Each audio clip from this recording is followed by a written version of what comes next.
श्रीं ह्रीं क्लीं ऐं श्रीं ह्रीं भैरवीदेव्यै नमो नमः। हसरं हसकलशं हसरौ हसरौ हसकलशं हसरौ पातकं दहनं नाम कवचं सर्वकामदं शृणु पार्वती वक्ष्यामि तव स्नेहे प्रकाशितम्। पातकं दहनास्यास्य सदाशिवऋषिस्मृतः छन्दसोऽनुष्टपदेवता च भुवनेशे प्रकृतिताः धर्मेषु काममोक्षेषु विनियोगप्रकृतितः। ऐं बीजं मे शरप्रातो ह्रीं बीजं वदनं मम श्रीं बीजं कटिदेशेन्तु सर्वाङ्गं भुवनेश्वरी दक्षु चैव विदेक्षाभ्यं भुवनेशे सदा वसु। अस्यापि पठनात् सद्य कुबेरोऽपि धनेश्वरः तस्मात् सदा प्रयत्नेन पठेयुर्वानवा भवे। उद्दतभानुसहस्रकन्तिमरुणां शोभां शरोमालिकां रक्तालिप्तपयोदधां पजवटीं विद्यां वेभीतिं वरम् हस्ताब्जैर्दधितिं विलसत् द्रक्तारविन्द्रश्रियं देवीं बद्धहिमांशरक्तमुकुटां वन्दे समन्वस्मिताम्। ह्रीं भुवनेश्वर्यै नमो नमः।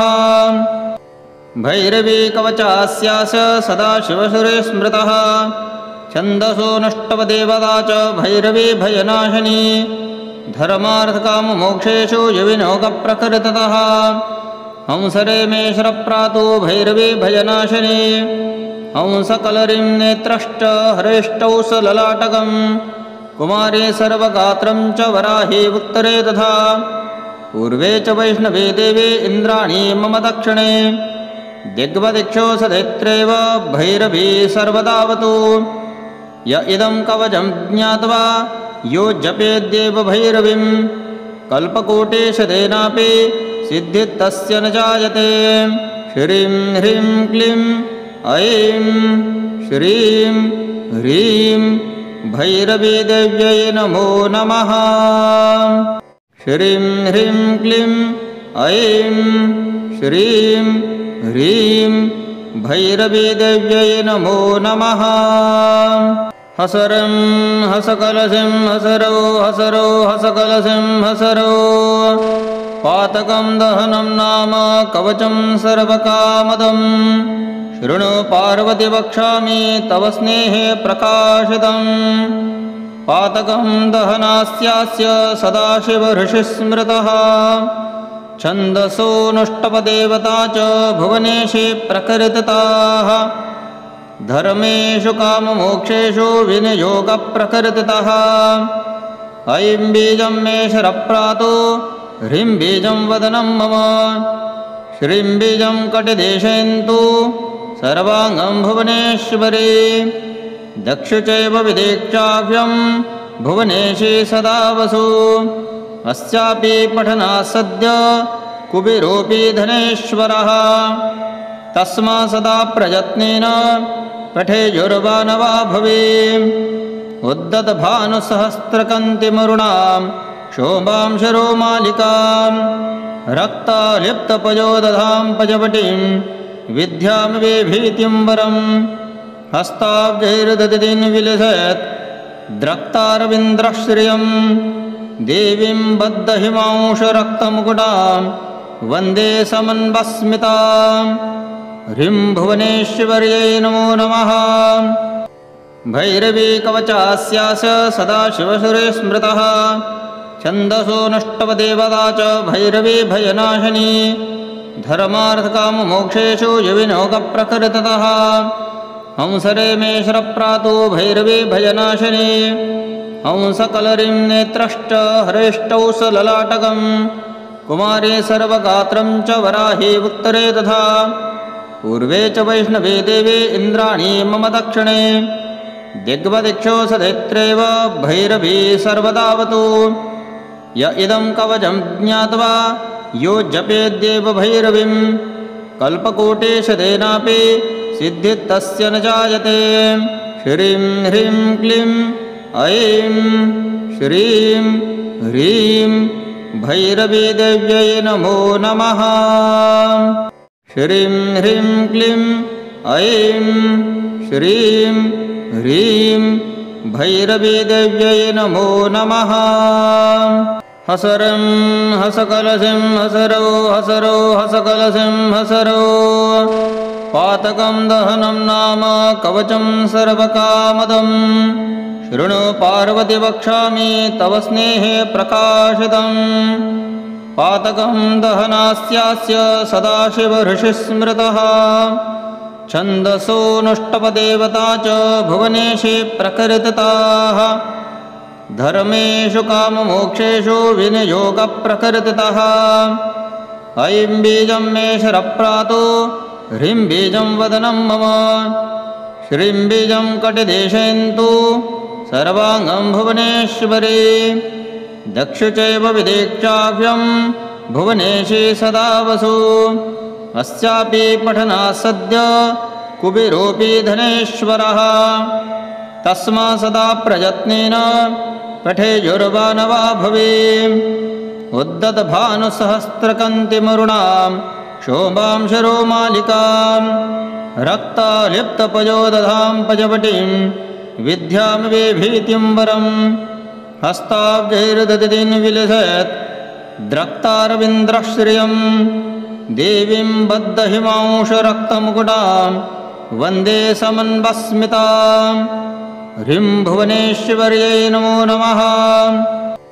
भैरवी कवचास्यास सदाशिवसुरे स्मृतः छन्दसो नष्टवदेवता च भैरवी भयनाशिनी धर्मार्थकाममोक्षेषु युविनोगप्रकृतितः। हंसरे मे शरप्रातो भैरवी भयनाशिनी हंसकलरीं नेत्रश्च हरेष्टौ सललाटकं कुमारे सर्वगात्रं च वराहे उत्तरे तथा पूर्वे च वैष्णवे देवे इन्द्राणी मम दक्षिणे दिग्वदिक्षो सदैत्रेव भैरवी सर्वदावतु। य इदं कवचं ज्ञात्वा यो जपेद्देव भैरवीं कल्पकोटिशतेनापि सिद्धिस्तस्य न जायते। श्रीं ह्रीं क्लीं ऐं श्रीं ह्रीं भैरवीदेव्यै नमो नमः। श्रीं ह्रीं क्लीं ऐं श्रीं ह्रीं भैरवीदेव्यै नमो नमः। हसरं हसकलशं हसरौ हसरौ हसकलशं हसरौ पातकं दहनं नाम कवचं सर्वकामदं शृणु पार्वती वक्ष्यामि तव स्नेहे प्रकाशितम्। पातकं दहनास्यास्य सदाशिवऋषिस्मृतः छन्दसो नुष्टपदेवता च भुवनेशे प्रकृतिताः धर्मेषु काममोक्षेषु विनियोगप्रकृतितः।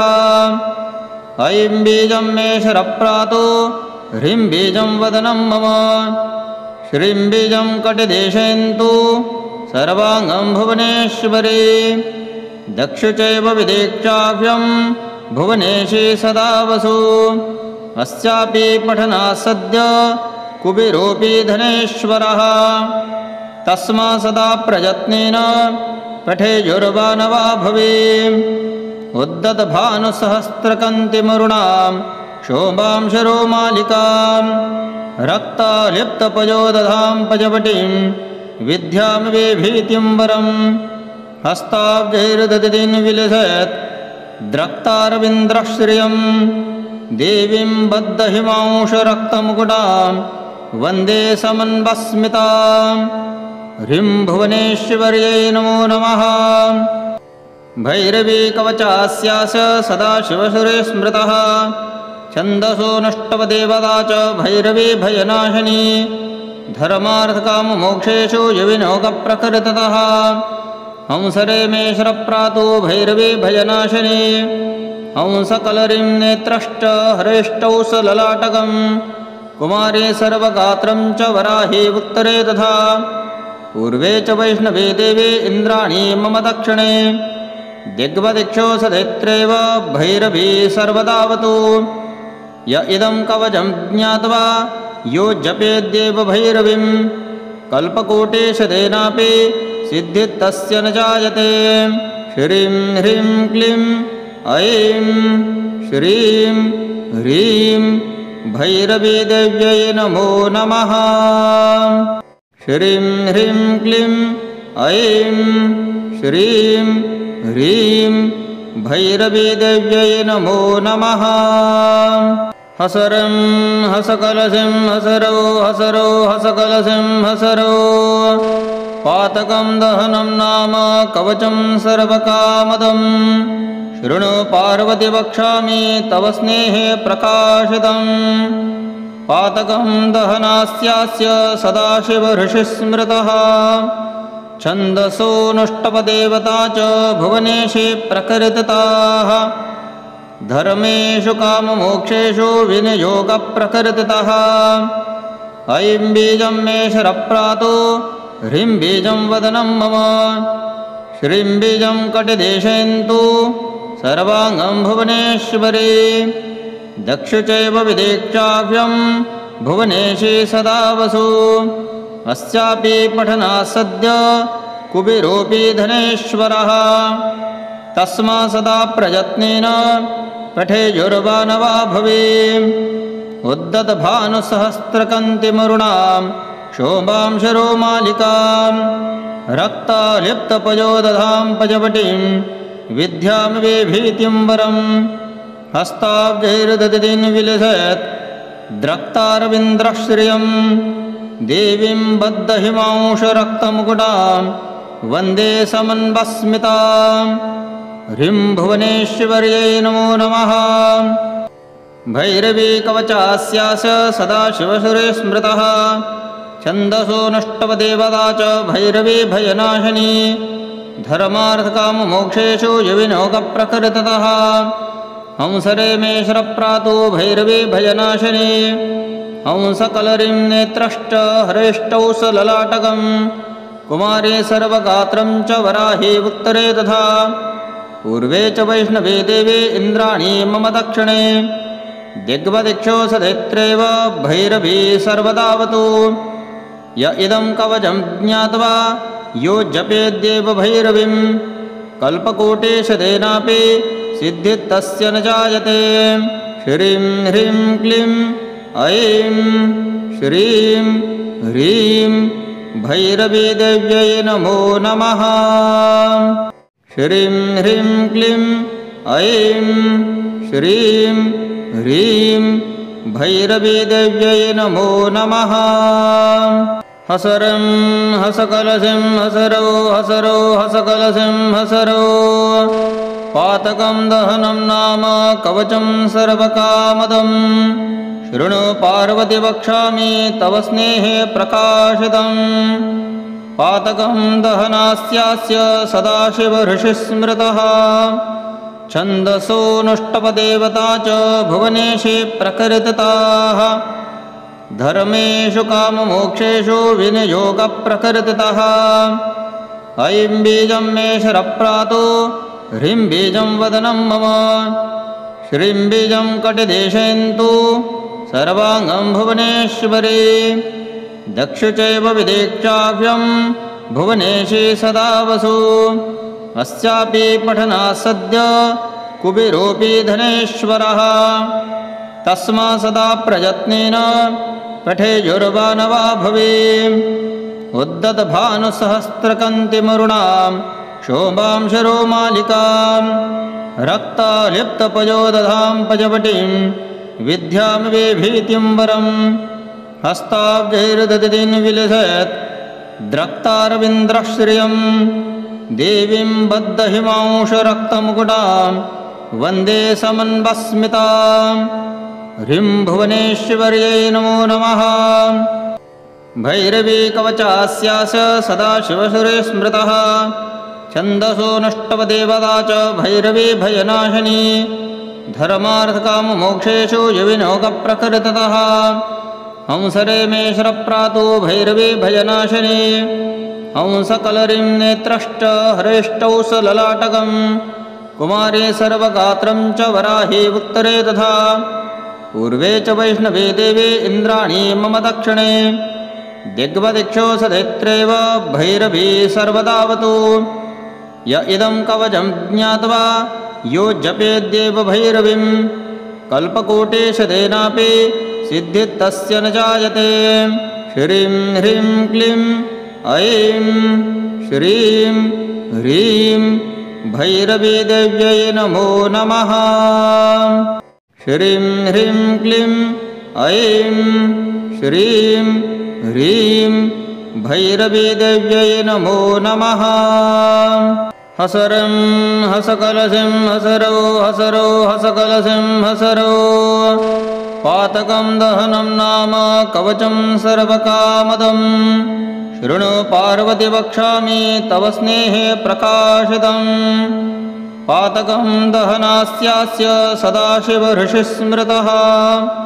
छन्दसोऽनुष्टपदेवता च भुवनेशे प्रकृतिताः धर्मेषु काममोक्षेषु विनियोगप्रकृतितः ऐं बीजं मे शरप्रातो ह्रीं बीजं वदनं मम श्रीं बीजं कटिदेशयन्तु सर्वाङ्गं भुवनेश्वरी दक्ष चैव विदेक्षाभ्यं भुवनेशे सदा वसु अस्यापि पठनात् सद्य कुबेरोऽपि धनेश्वरः तस्मा सदा प्रयत्नेन पठेयुर्वानवा भवे उद्दतभानुसहस्रकन्तिमरुणां शोभां शरोमालिकां रक्तालिप्तपयोदधां पजवटीं विद्यां वेभीतिं वरं हस्ताब्जैर्दधिं विलसत् द्रक्तारविन्द्रश्रियं देवीं बद्धहिमांशरक्तमुकुटां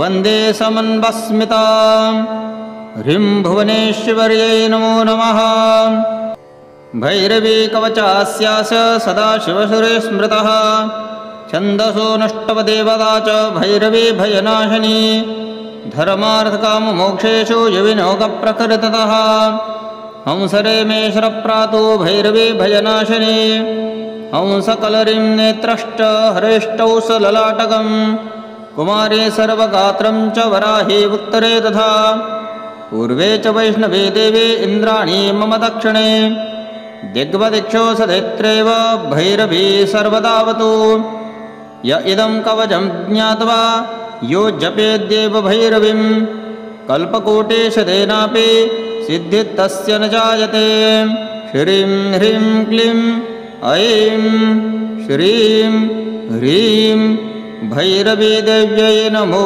नमः श्रीं ह्रीं क्लीं ऐं श्रीं ह्रीं भैरवी देव्यै नमो नमः हसरं हसकलशं हसरौ हसरौ हसकलशं हसरौ पातकं दहनं नाम कवचं सर्वकामदं शृणु पार्वती वक्ष्यामि तव स्नेहे प्रकाशितम् पातकं दहनास्यास्य सदाशिवऋषिस्मृतः छन्दसोऽनुष्टपदेवता च भुवनेशे प्रकृतिताः धर्मेषु काममोक्षेषु विनियोगप्रकृतितः ऐं बीजं मे शरप्रातो ह्रीं बीजं वदनं मम श्रीं बीजं कटिदेशयन्तु सर्वाङ्गं भुवनेश्वरी दक्ष चैव विदेक्षाभ्यं भुवनेशे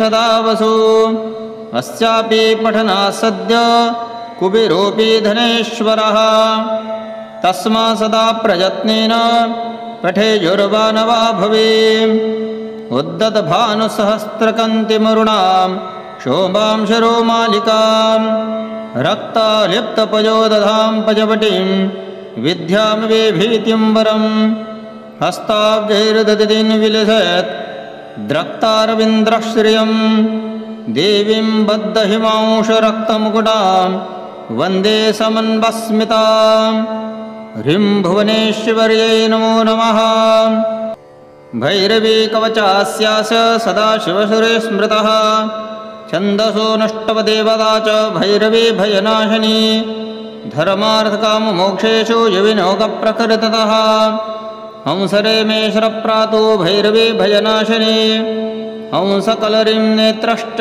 हरेष्टौ सललाटकं कुमारे सर्वगात्रं च वराहे उत्तरे तथा पूर्वे च वैष्णवे देवे इन्द्राणी मम दक्षिणे दिग्वदिक्षो सदैत्रेव भैरवी सर्वदावतु य इदं कवचं ज्ञात्वा यो जपेद्देव भैरवीं कल्पकोटिशतेनापि सिद्धिस्तस्य न जायते।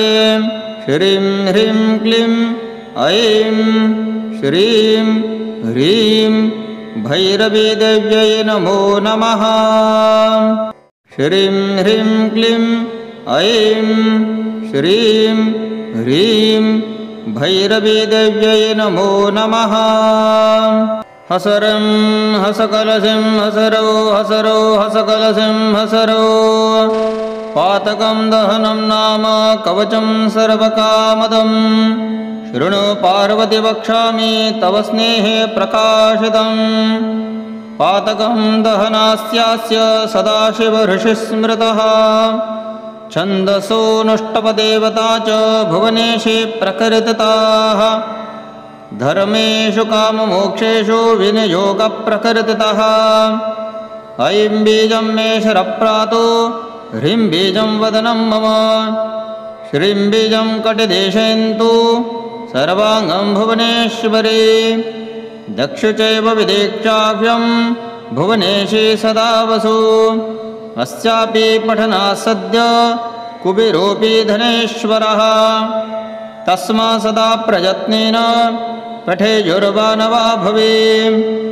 उद्दतभानुसहस्रकन्तिमरुणां शोभां शरोमालिकां रक्तालिप्तपयोदधां पजवटीं विद्यां वेभीतिं वरं हस्ताब्जैर्ददितिं विलसत् द्रक्तारविन्द्रश्रियं देवीं बद्धहिमांशरक्तमुकुटां वन्दे समन्वस्मितां ह्रीं भुवनेश्वर्यै नमो नमः।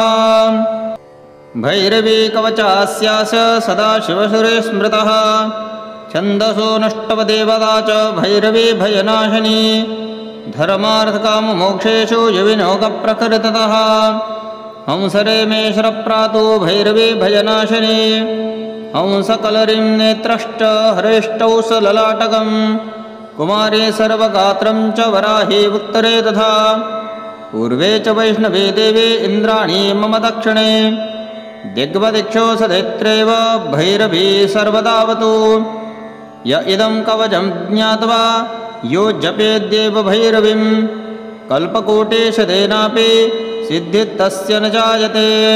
श्रीं ह्रीं क्लीं ऐं श्रीं ह्रीं भैरवी देव्यै नमो नमः।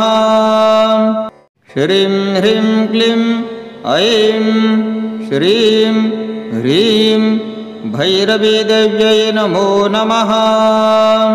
हसरं हसकलशं हसरौ हसरौ हसकलशं हसरौ पातकं दहनं नाम कवचं सर्वकामदं शृणु पार्वती वक्ष्यामि तव स्नेहे प्रकाशितं पातकं दहनास्यास्य सदाशिवऋषिस्मृतः छन्दसो नुष्टपदेवता च भुवनेशे प्रकृतिताः धर्मेषु काममोक्षेषु विनियोगप्रकृतितः ऐं बीजं मे शरप्रातो ह्रीं बीजं वदनं मम श्रीं बीजं कटिदेशयन्तु सर्वाङ्गं भुवनेश्वरी दक्ष चैव विदेक्षाभ्यं भुवनेशे सदा वसु अस्यापि पठनात् सद्य कुबेरोऽपि धनेश्वरः तस्मा सदा प्रयत्नेन पठेयुर्वानवा भवे उद्दतभानुसहस्रकन्तिमरुणां शोभां शरोमालिकां रक्तालिप्तपयोदधां पजवटीं विद्यां वेभीतिं वरं हस्ताब्जैर्ददितिं विलसत् द्रक्तारविन्द्रश्रियं देवीं बद्धहिमांशरक्तमुकुटां वन्दे समन्वस्मितां ह्रीं भुवनेश्वर्यै नमो नमः।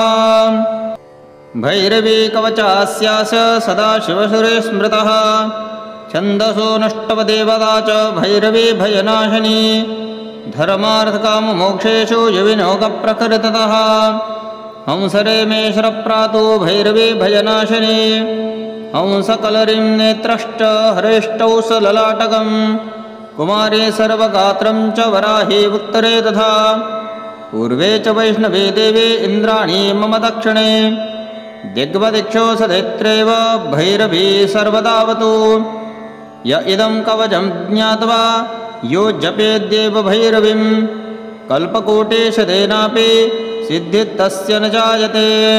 श्रीं ह्रीं क्लीं ऐं श्रीं ह्रीं भैरवी देव्यै नमो नमः। श्रीं ह्रीं क्लीं ऐं श्रीं ह्रीं भैरवी देव्यै नमो नमः।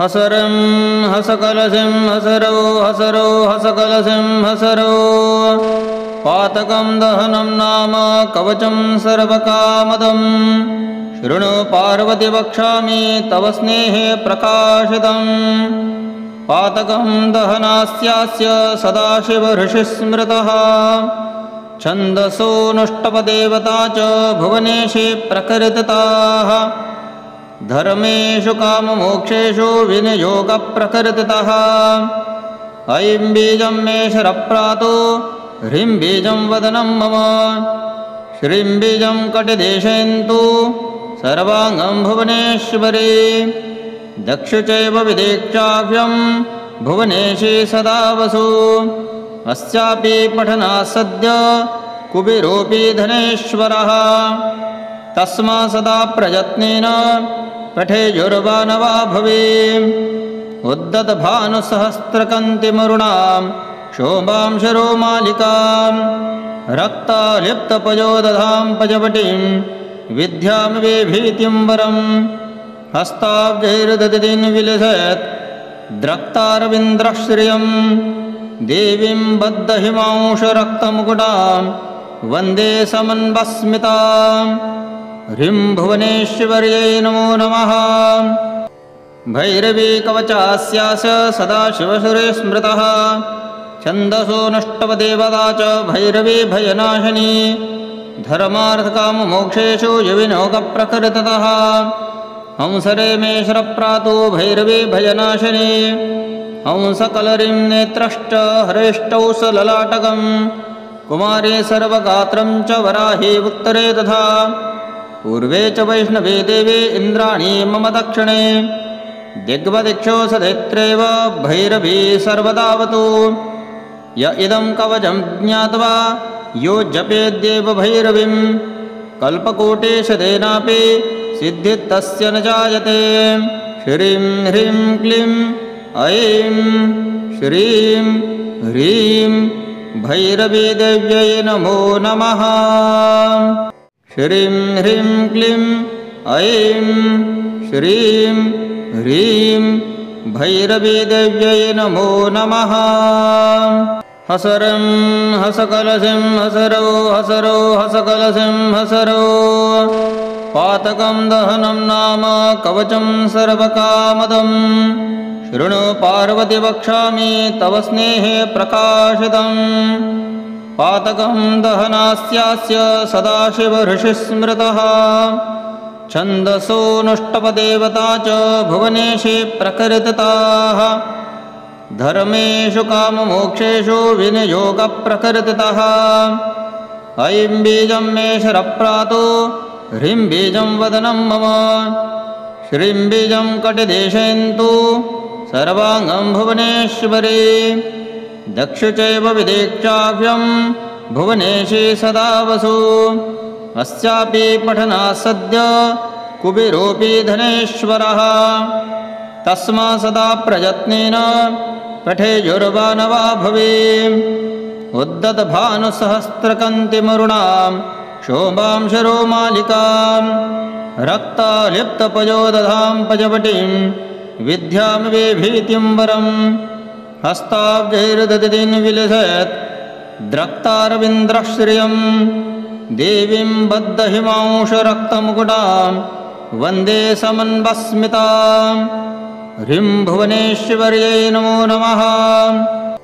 भैरवी कवचास्यास सदाशिवसुरे स्मृतः छन्दसो नष्टवदेवता च भैरवी भयनाशिनी धर्मार्थकाममोक्षेषु युविनोगप्रकृततः हंसरेमेश्वरप्रातो भैरवी भयनाशिनी हंसकलरीं नेत्रश्च हरेष्टौ सललाटकम् कुमारी सर्वगात्रं च वराही उत्तरे तथा पूर्वे च वैष्णवी देवी इन्द्राणी मम दक्षिणे दिग्वदिक्षो सदैत्रेव भैरवी सर्वदावतु य इदं कवचं ज्ञात्वा यो जपेद्देव भैरवीं कल्पकोटिशतेनापि सिद्धिस्तस्य न जायते।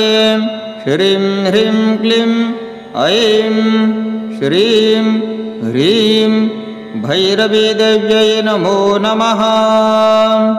श्रीं ह्रीं क्लीं ऐं श्रीं ह्रीं भैरवी देव्यै नमो नमः।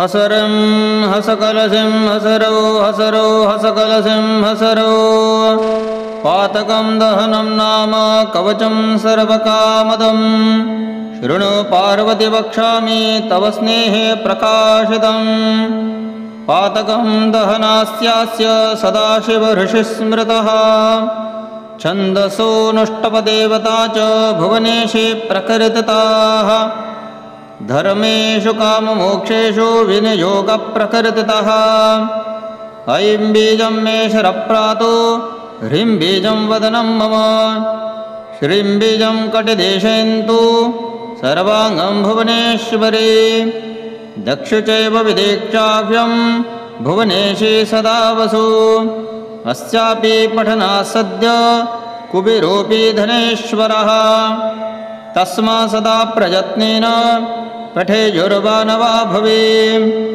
उद्दतभानुसहस्रकन्तिमरुणां शोभां शरोमालिकां रक्तालिप्तपयोदधां पजवटीं विद्यां वेभीतिं वरम् हस्ताब्जैर्ददितीन् विलसत् द्रक्तारविन्द्रश्रियं देवीं बद्धहिमांशरक्तमुकुटां वन्दे समन्वस्मितां ह्रीं भुवनेश्वर्यै नमो नमः।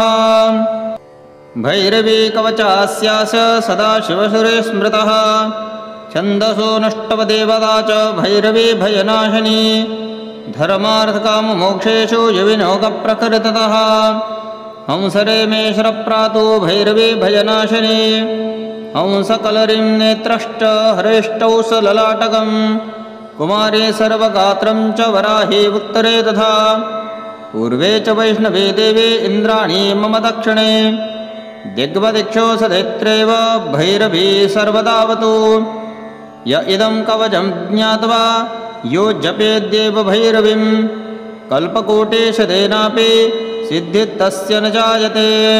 श्रीं ह्रीं क्लीं ऐं श्रीं ह्रीं भैरवी देव्यै नमो नमः। श्रीं ह्रीं क्लीं ऐं श्रीं ह्रीं भैरवी देव्यै नमो नमः। हसरं हसकलशं हसरौ हसरौ हसकलशं हसरौ पातकं दहनं नाम कवचं सर्वकामदम् शृणु पार्वती वक्ष्यामि तव स्नेहे प्रकाशितम् पातकं दहनास्यास्य सदाशिवऋषिस्मृतः छन्दसो नुष्टपदेवता च भुवनेशे प्रकृतिताः धर्मेषु काममोक्षेषु विनियोगप्रकृतितः ऐं बीजं मे शरप्रातो ह्रीं बीजं वदनं मम श्रीं बीजं कटिदेशयन्तु सर्वाङ्गं भुवनेश्वरी दक्षु चैव विदीक्षाभ्यं भुवनेशे सदा वसु अस्यापि पठनात् सद्य कुबेरोऽपि धनेश्वरः तस्मा सदा प्रयत्नेन पठेयुर्वानवा भवे उद्दतभानुसहस्रकन्तिमरुणां शोभां शरोमालिकां रक्तालिप्तपयोदधां पजवटीं विद्यां वेभीतिं वरम् हस्ताब्जैर्ददितीन् विलसत् द्रक्तारविन्द्रश्रियं देवीं बद्धहिमांशरक्तमुकुटां वन्दे समन्वस्मितां। ह्रीं भुवनेश्वर्यै नमो नमः। भैरवी कवचास्यास सदाशिवसुरे स्मृतः। छन्दसो नष्टवदेवता च भैरवी भयनाशिनी। धर्मार्थकाममोक्षेषु यविनोगप्रकृततः। हंसरेमेश्वरप्रातो भैरवी भयनाशिनी। हंसकलरीं नेत्रश्च हरेष्टौ सललाटकम्। कुमारी सर्वगात्रं च वराही उत्तरे तथा। पूर्वे च वैष्णवी देवी इन्द्राणी मम दक्षिणे। दिग्वदिक्षो सदैत्रेव भैरवी सर्वदावतु। य इदं कवचं ज्ञात्वा यो जपेद्देव भैरवीं कल्पकोटिशतेनापि सिद्धिस्तस्य न जायते। श्रीं ह्रीं क्लीं ऐं श्रीं ह्रीं भैरवी देव्यै नमो नमः।